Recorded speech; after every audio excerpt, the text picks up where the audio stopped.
दत्त जयंती येणार. ठीक आहे, मग अशा सद्गुरू चरण स्पर्शावर असलेल्या पावन मुहूर्तावरती तुम्हाला याचा फायदा होणार. तर मी तुम्हाला आता टोटल भोग आणि योगचं तुम्हाला प्रॉपर वर्क फ्रेम असतं, त्याचं एक वर्क फ्रेम आहे, असं स्क्वेअरमध्ये वर्किंग फ्रेम आहे, मी ती तुम्हाला एक्सप्लेन करतो म्हणजे तुम्ही कुठे अडकणार नाही. सगळ्यात पहिले भोग आणि योग ह्यामधील फरक काय, हा मुद्दा आपल्या महत्त्वाच्या विषयाला अनुसरून आहे. याच्या आधी भोग म्हणजे काय आणि योग म्हणजे काय ह्या दोघांना वेगवेगळ्या पद्धतीने समजून घ्या. भोग म्हणजे काय, भोग म्हणजे कर्म आणि प्रारब्ध ज्या वेळेला मटेरियलाइज होतात किंवा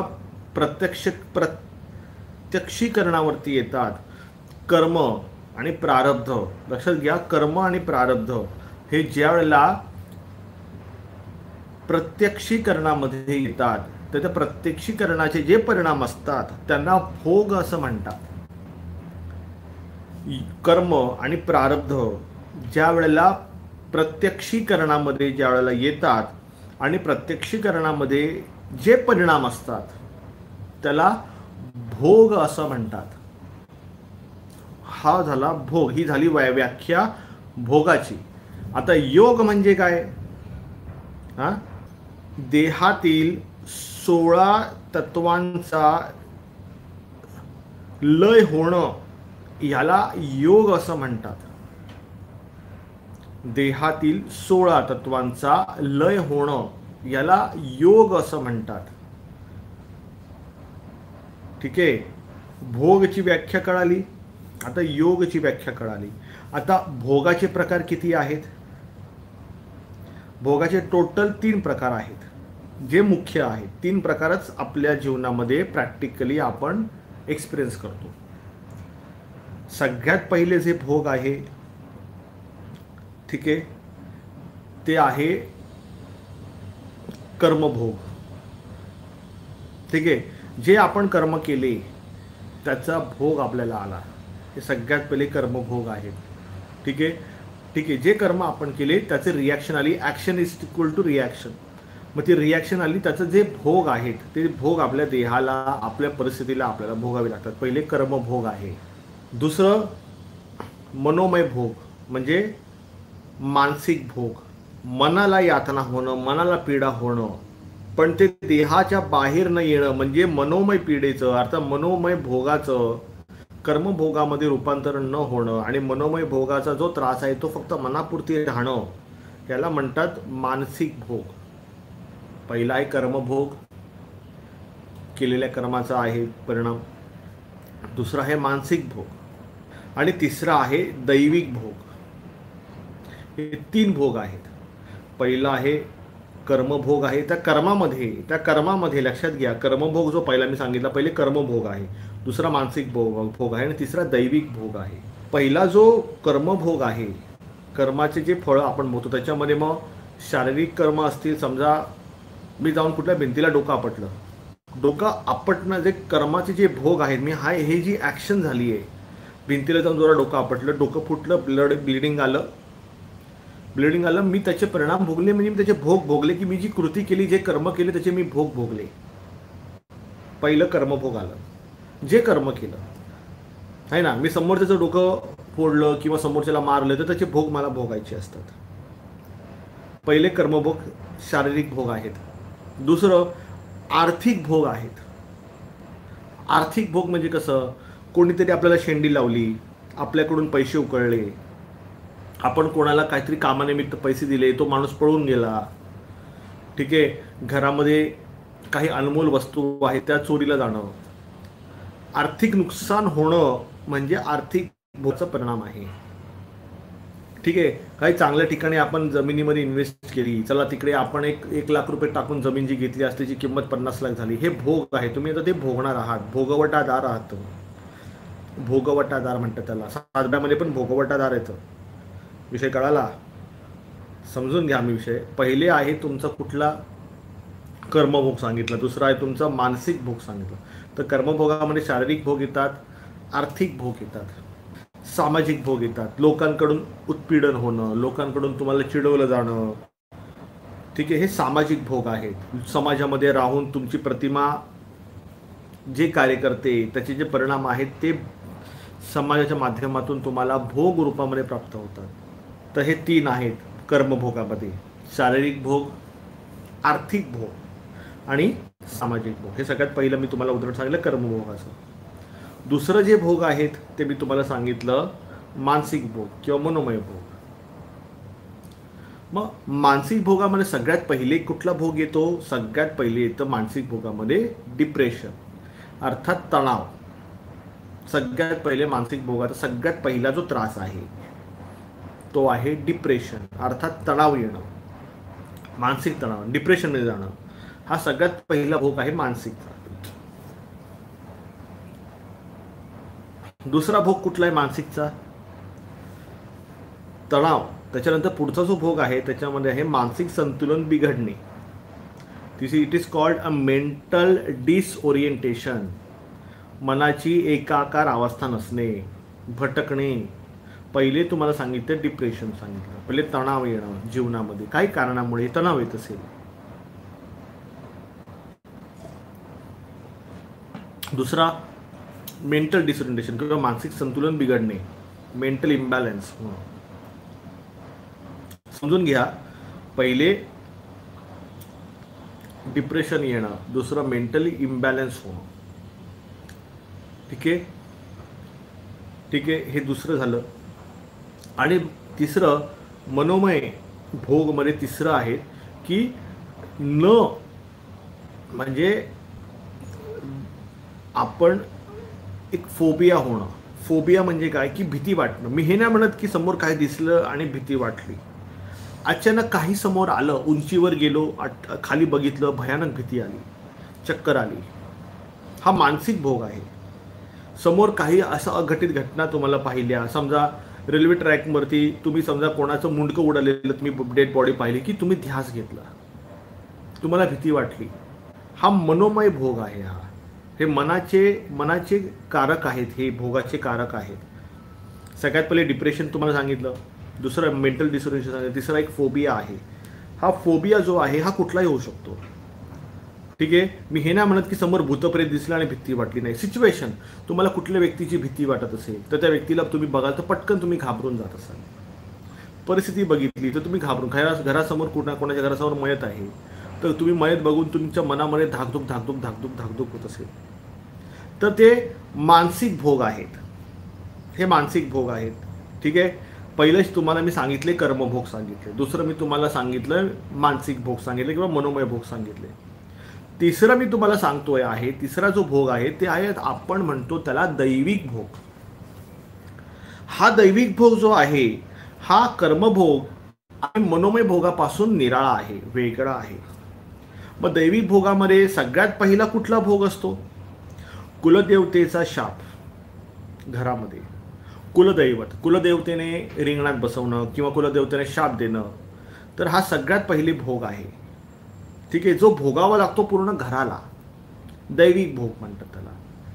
ठीक आहे, हा पहिला प्रॉब्लेम आहे दैविक भोगाचा. कुलदेवतेचा शाप बसणं किंवा कुलदेवतेने रिंगणात बसवणं किंवा कुलदेवतेकडून प्रत्येक गोष्टीमध्ये अडथळा उत्पन्न होणं, हा सगळ्यात पहिला त्रास आहे दैविक भोगाचा. दुसरा कुठला भोगाचा त्रास आहे ह्याच्यामध्ये? दैविक भोगामध्ये पितृदोषाचा त्रास असतो.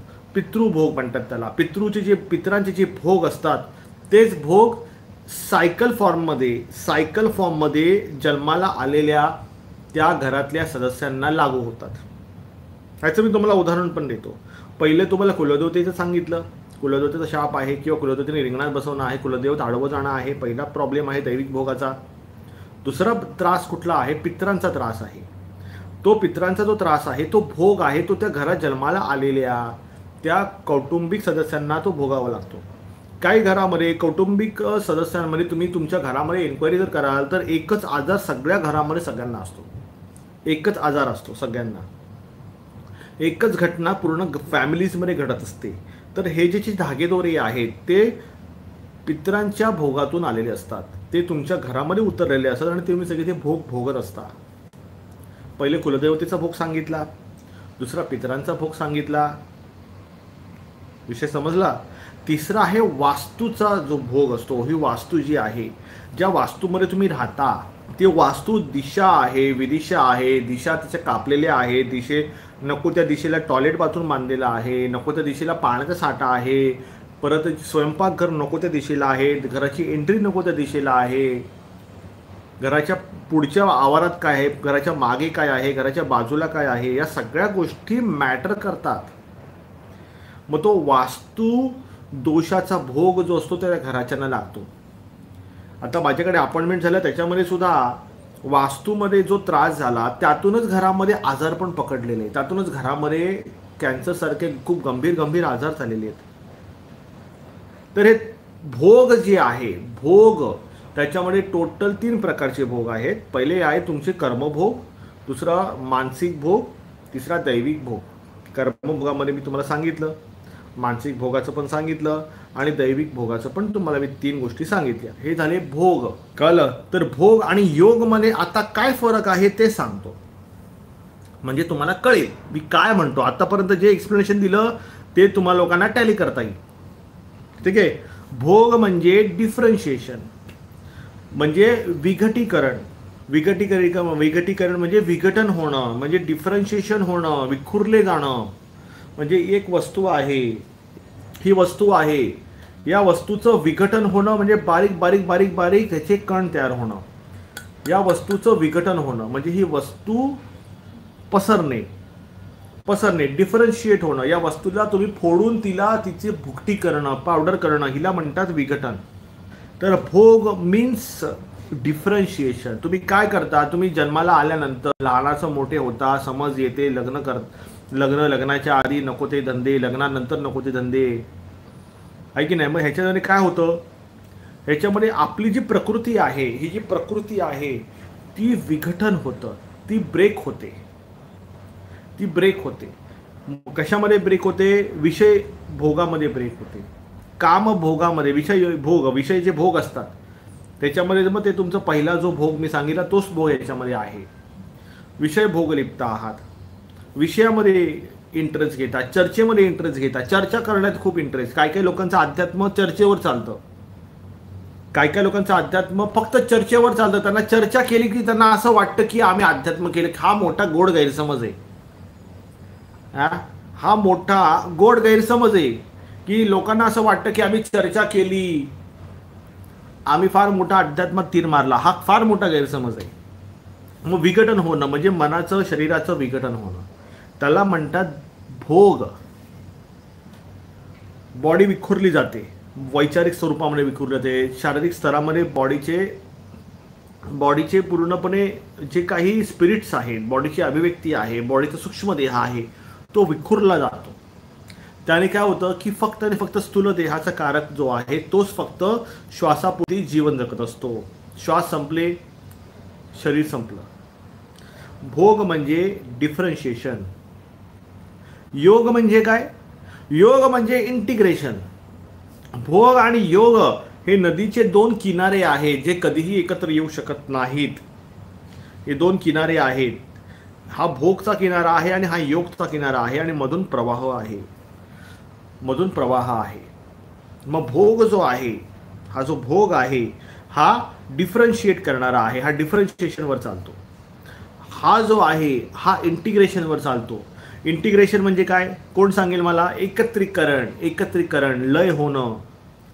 रामोचित्त लय, हा म्हणजे रामाच्या चित्ताचा लय होणं, एकत्रीकरण. इंटिग्रेशन म्हणजे एकत्रीकरण. योग म्हणजे एकत्र करणे. जन्माला आलोत, विषय भोगातून लिप्त असलेलं मन बाहेर काढून दत्तचरणी समर्पित होणं. विषय भोगामध्ये लिप्त असलेली वृत्ती बाहेर काढून महाराजांना समर्पित करणं आणि सद्गुरू निर्धारावरती, सद्गुरू आज्ञेवरती जीवन व्यतीत करणं. म्हणजे काय करणं? काकडे आरती दत्ता तुझला ओवाळू, प्रेम भावे तुझे चरण हृदय कवळू. माया अविद्या एकत्र करुनी काकडा केला, प्रेमानुस्वरूपानुस्मरण भिजविला. आहे ना? म्हणजे माया अविद्या एकत्र करुनी काय केलंय? महाराजांच्या काकडामध्ये काय आलेलं आहे? माया अविद्या एकत्र करुनी काकडा केला. एकत्र म्हणजे काय केलं? म्हणजे योग केला. ही जी आरती आहे ही दत्त मंदिर माणगावला श्रीमद परिमंस परिव्राजकाचार्य श्री सद्गुरू वासुदेवानंद सरस्वती टेंबेश्वर महाराजांनी लिहिलेली आरती आहे महाराजांची. महाराजांनी या आरतीमध्ये सांगितलेलं आहे की मी ह्या आरतीमधून फेरी मारणार आणि ज्या आरतीचा नित्यनेमाने पाठ करतील त्यांच्यावरती माझा कृपा कटाक्ष राहणार. म्हणजे कशावरती कटाक्ष राहणार महाराजांचा? भोगवर राहणार का योगवर राहणार? विखुरले जाण्यावरती योग महाराजांचा कटाक्ष राहणार आहे का एकत्रीकरणावरती कटाक्ष राहणार आहे? हा, माया अविद्या एकत्र करून काकडा केला. भोगमध्ये माया अविद्येला भोगतात, मजा घेतात, मजा मारतात, माया अविद्येची मजा मारतात. योगमध्ये माया अविद्या एकत्र करून काकडा केला म्हणजे काय केलं? योगमध्ये इंटिग्रेशन केलं. योगमध्ये इंटिग्रेशन केलं. इंटिग्रेशनमध्ये काय केलं? 16 तत्व एकत्र केले. 16 तत्वामध्ये माया सुद्धा आली, अविद्या सुद्धा आली. बरोबर? म्हणजेच काय की तुमचं जे भोग आहे हे बहिर्मुखीची कारक आहेत, योग हे अंतर्मुखीचं कारक आहे. संभोग जो हा विषय आहे हा या भोग तीरावरचा आहे. समाधी जो विषय आहे हा या योग तीरावरचा विषय आहे. मग संभोग से समाधीचा जो विषय आहे हा विषय आहे. तुम्ही मला सांगा, तुम्ही शांतपणे बसा, तुम्ही ह्याच्यावरती सगळ्यांनी होमवर्क करा, रिसर्च करा. हा दिशाभूल करणारा जो विषय आहे हा लोकांमध्ये मांडला गेलेला आहे. संभोग, भोग आणि योग, समाधी ही योग आहे, ही योग अवस्था आहे. दोघांमध्ये मोठा प्रवाह आहे. दोन्ही नदीचे किनारे कधी एकत्र येऊ शकत नाहीत. तर त्याच्यामध्ये जो संभोग से समाधीचा जो विषय आहे हा एकदम गटारछाप जो विषय, एकदम गटारछाप म्हणजे गटार पण फेल असेल. मी तर म्हणतो नाला, खाडीपेक्षा घाणेरडा विषय.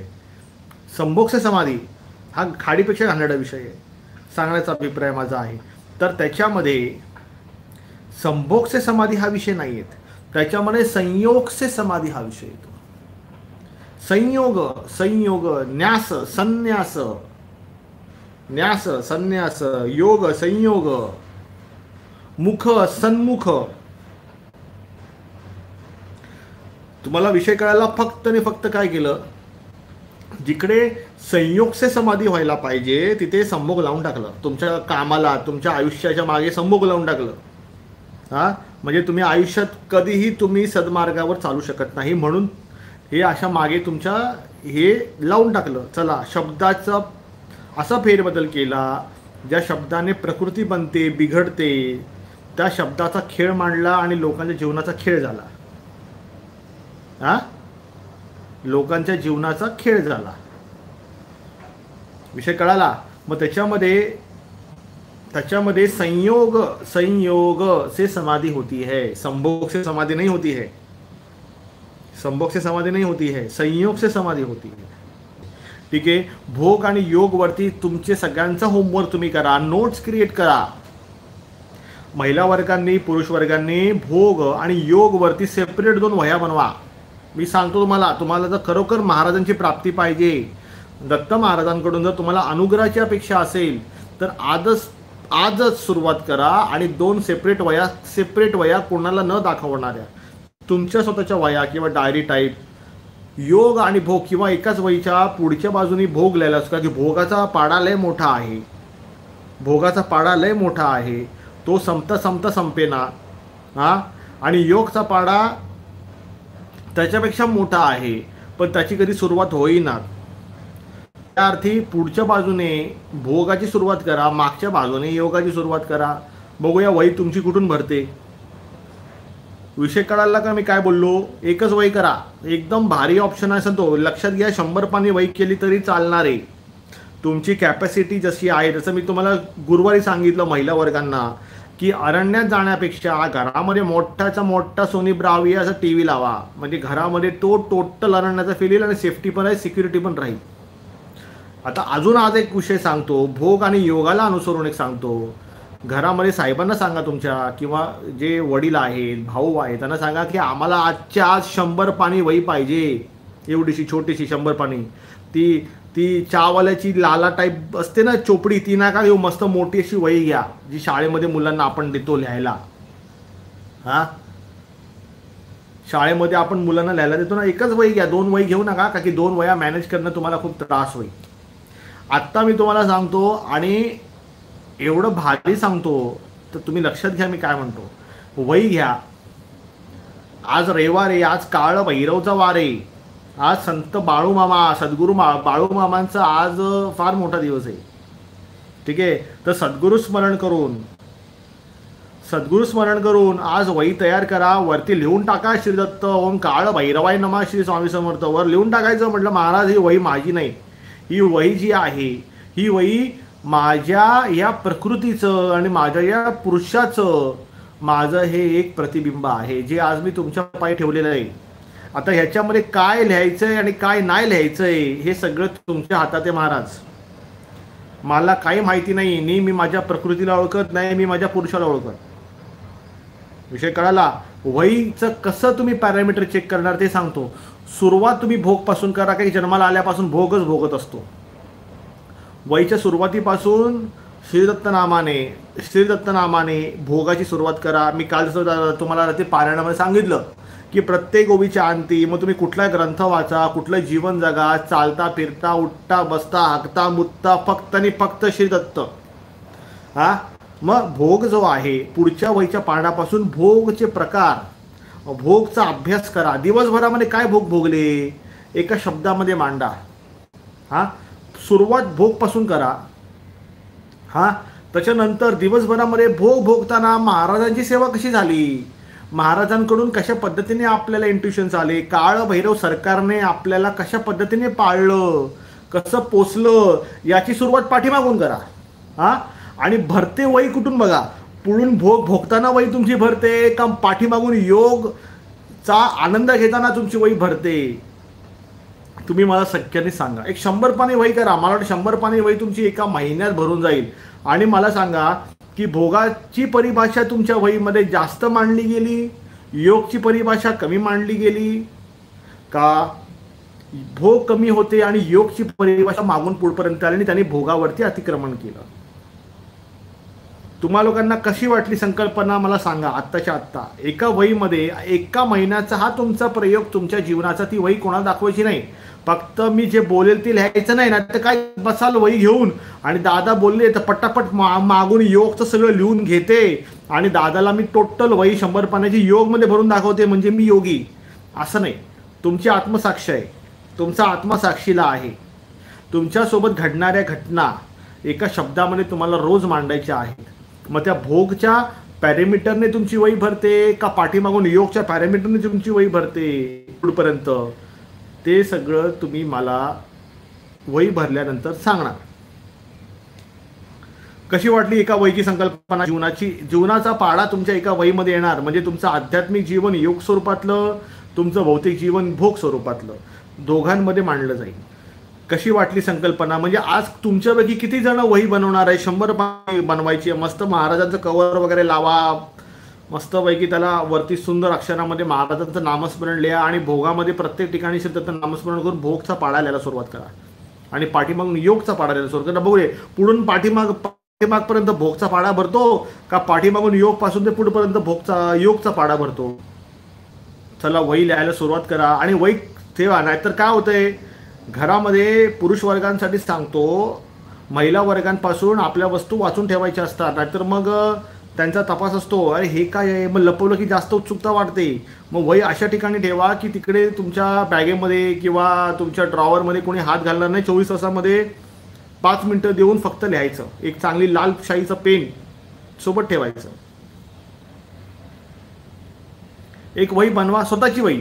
त्याच्यामध्ये थेरी नाही लिहायचं, फक्त स्वतःच्या स्वानुभवाचे शब्द लिहायचे. मग पुढून मागे भरते भोगाची का मागून पुढून येतं योगाचं, हे एवढं तुम्ही फक्त बघा. ठीक आहे.